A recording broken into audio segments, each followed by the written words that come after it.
children have many worlds through which they are free to roam. It is an ability that rapidly fades with age in most of us, for it is feared and discouraged by the adult world. Yet occasionally, if it is properly nurtured and exercised, this faculty can survive in a person for as long as life itself.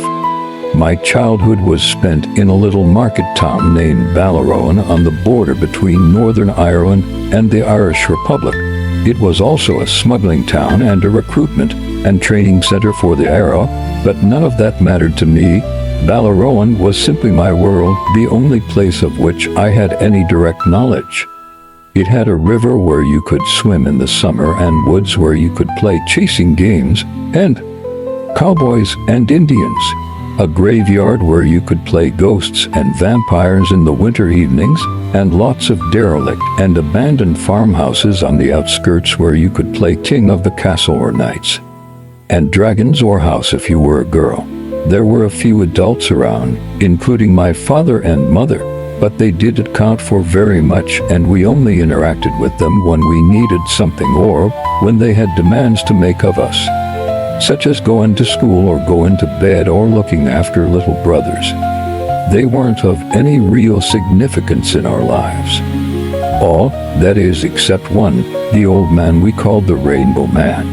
It was no great mystery how he got that name, because he was to all outward appearances a walking rainbow.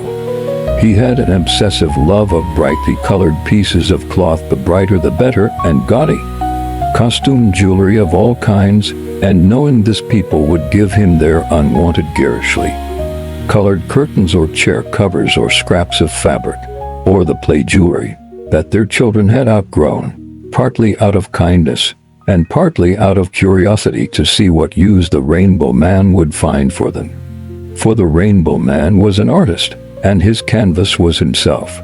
He would find ways to wrap gaily colored pieces of old fabric around his head to simulate a Maharaja's turban, and ways to turn discarded beach towels and chair coverings into elegant kilts and togas and flowing kaftans. Nothing was wasted. A thin leftover strip of some lurid purple artificial fiber would find a role as a belt or a scarf or a headband or an accessory worn around the ankle or the wrist. Every day the Rainbow Man would wander the streets and surrounding lanes of Ballyrowan wearing a new ensemble, each one more dazzling and inventive than the last. Families driving through the town would alert their children in advance to look out for him, and if they were lucky enough to spot him, the youngest child would be handed a threepenny bit or a sixpence to give to him. Offerings of this kind he always accepted with a polite "God bless you," and nobody saw any harm in it. The notion of slightly deranged adult males posing a threat to children having yet to enter the public consciousness. The Rainbow Man was a local tourist attraction, like the monument to William Allingham in the town square or the carving of the Fiddler of Dooney on the Sligo Road. As children, we were able to get to know the Rainbow Man a lot better than the adults, and to listen into the complex one-sided conversations that he carried on with his ever-present invisible company. His OUs won't be laughing tomorrow when they crown me king, he would tell them, or only one of yous is coming with me when I go to Mars, or I know yous have got my son's head in a bucket. But I don't care, what did that boy ever do for me? And so on. The mere contingencies of reality were never allowed to impinge on the conversations between the Rainbow Man and his voices. As we followed him around, we joined in these conversations with enthusiasm, either inventing our own unseen respondents or attempting to contribute something to the Rainbow Man's dialogues.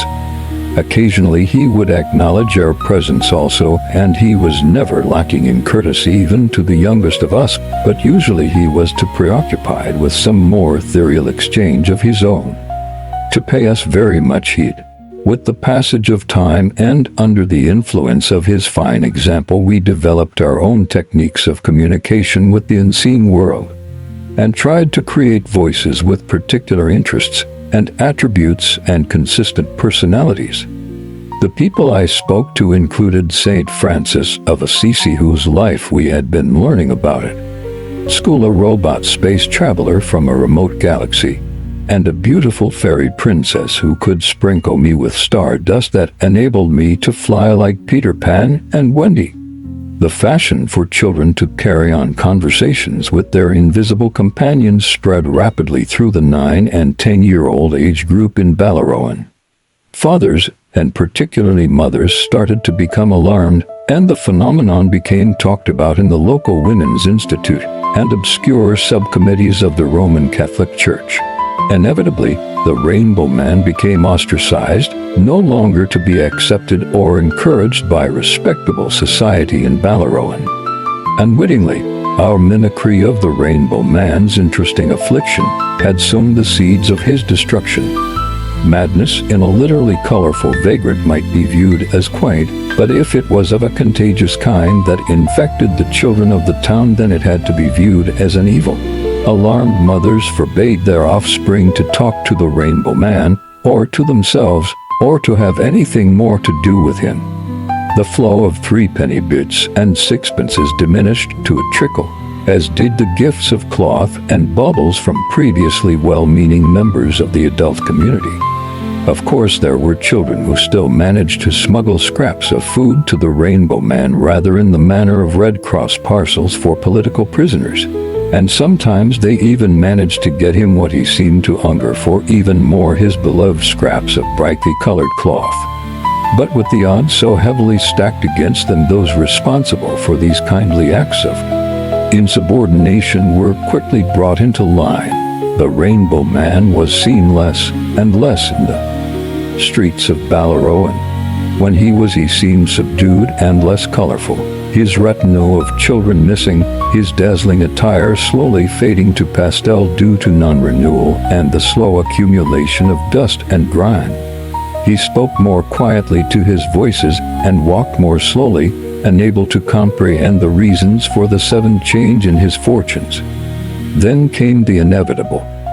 Late one Saturday night, down a narrow alley by the side of the local cinema, 2 old men who had gone down to have a pee discovered the body of the Rainbow Man, small and crumpled and faded to a neutral gray.